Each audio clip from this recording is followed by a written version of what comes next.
पोलो काम दरखंडिया रखी ठिकादार छु लोके भोगुछंती जम जंत्रणा।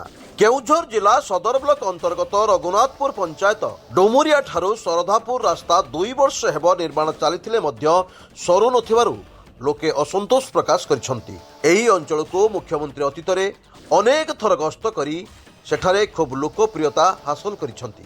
तथापि एही रास्ता काम करुथिबा ठिकादार एहाको 2 वर्ष भितरे सारी पारु नाही, बरं रास्ता लगी होतिबा पोलो पाखरे काम अटकी जाइछि। एही रास्ता उपरे निर्भर करुथिबा 5 खंड पंचायत लोके एबे नाही नथिबार असुविधारे सम्मुखीन हेउछंती।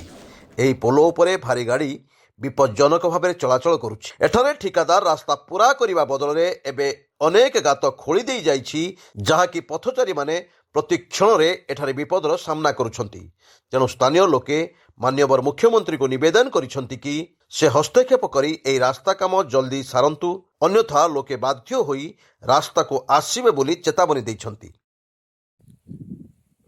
जदि सप्ताह भितर जदि पोलो काम न हुए ताले हजार हजार संख्या 3टा ब्लॉक रो सरकार को दृष्टि आकर्षण करबो।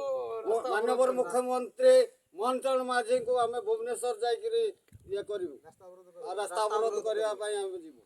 पाटणारू दशरथ बारिकी रिपोर्ट स्वतंत्र लाइव।